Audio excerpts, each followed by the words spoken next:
Welsh boy o' a Middlemas. Hello and welcome to Super-Duper Woo-Fighting Duo. With Capes. I'm Rhys. I'm Marianne. And this podcast is going to be all about Jim Humble's book, or at least this episode will.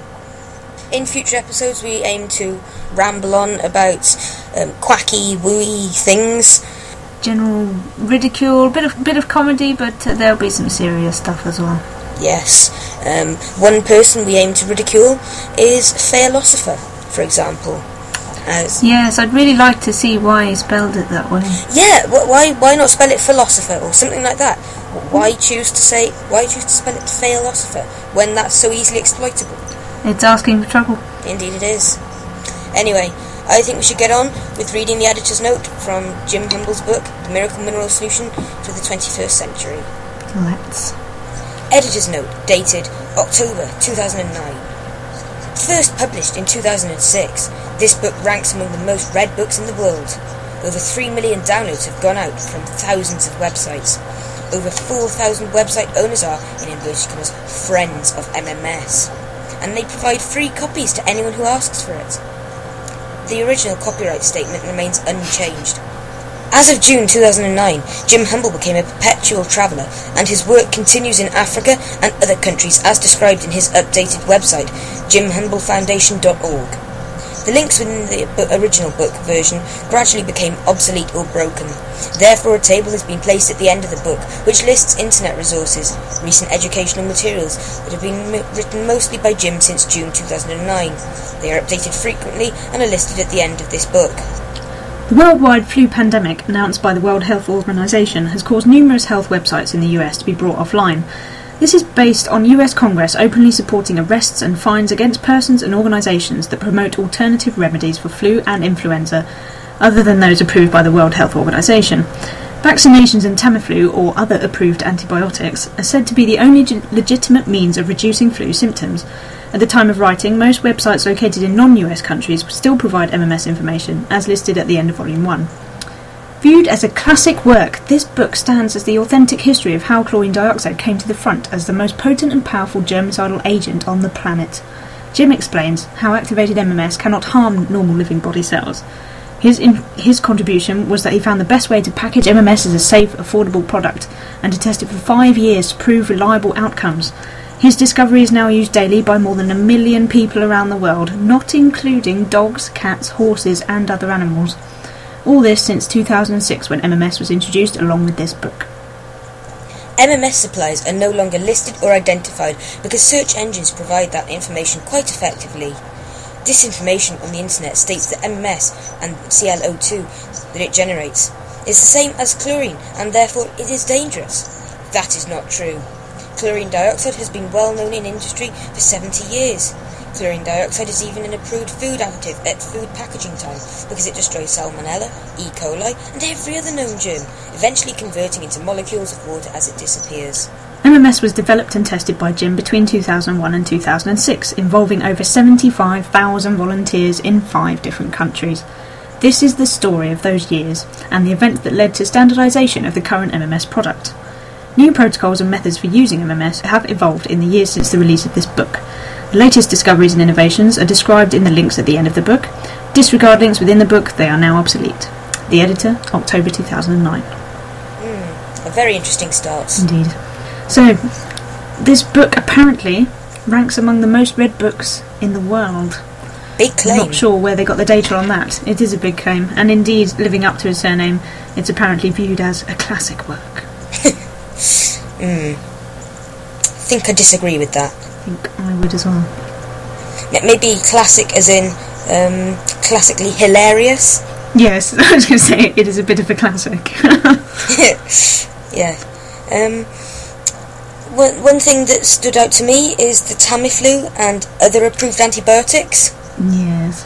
I don't think that many doctors would recommend Tamiflu for bacterial infections. Yeah, and I don't think they'd recommend... not an antibiotic. Yeah, but then I also don't think that they'd recommend antibiotics for flu. So, well, they shouldn't. No, exactly. That would be rather silly and dangerous. but I find it funny how, most doctors wouldn't recommend Tamiflu for, just your average flu. No. They only started giving that out when there was the swine flu pandemic. More amusing, perhaps, is clear separation between the million human users and the dogs, cats, horses and other animals that have been happily taking MMS, apparently. Yes, because everyone knows that, they like to take chlorine dioxide.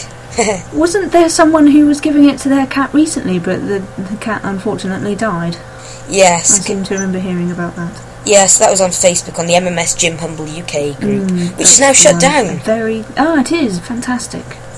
Yes, that was a scary place.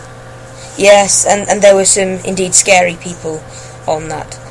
Yes, asking how best to treat their infants with it. Yes, I remember hearing as well about the child who was having chlorine dioxide, the MMS, activated MMS, dripped into their eye. And they were saying how their eye was burning. That was very distressing. Yeah, and but then Jim Humble told them that was a sign it was working or something. Yes, it seems to be. It's the standard thing. However bad you feel, it just means it's doing what it's supposed to do. Rather concerning. I think the final thing I wanted to point out was, or one of the final things, is the straw man argument of saying disinformation on the internet states that MMS and the chlorine dioxide that it generates is the same as chlorine and therefore it is dangerous. This is not true. I don't see anyone on the internet claiming that Miracle Mineral Solution is chlorine or is the same as chlorine. No, certainly not. Quite the opposite. Everyone seems to be pointing out, that just because a particular element is in a compound doesn't mean that the compound is going to behave as the element does, but it's pretty much never true. And anyone with basic chemistry knowledge knows that. Yes, but Jim doesn't seem to have basic chemistry knowledge. Of course not. No. Also, I think possibly the final thing that I wanted to point out was MMS was developed and tested by Jim between 2001 and 2006, involving over 75,000 volunteers in 5 different countries. If that took place in a double-blind trial, I would really like to see the results. Certainly, 75,000 is it's an impressive cohort. Yes. Something tells me though that he didn't actually get 75,000. But if he did, if he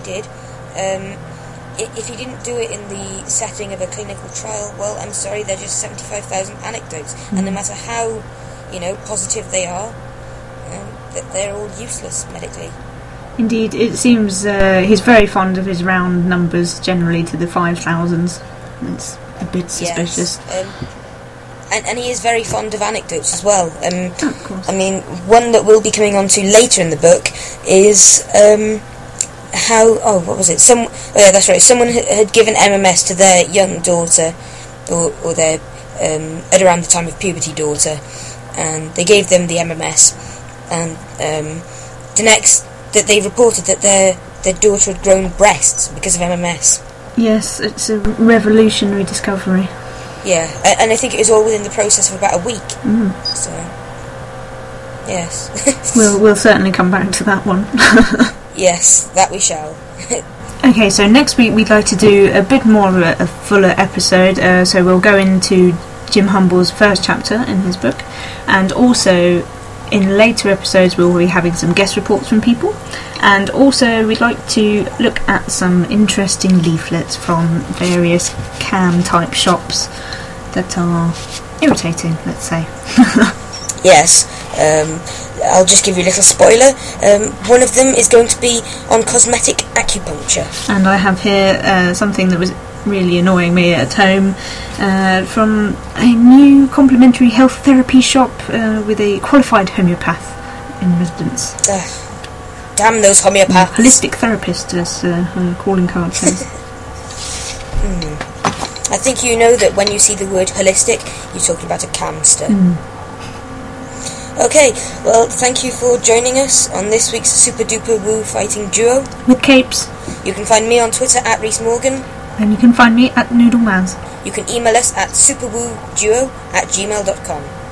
We'd appreciate any and all feedback, positive and negative. Certainly.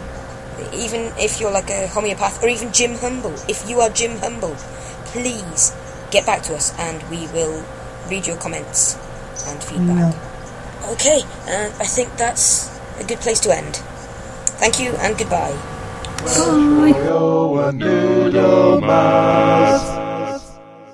P.S. Thank you to Dr. Star T for this week's intro.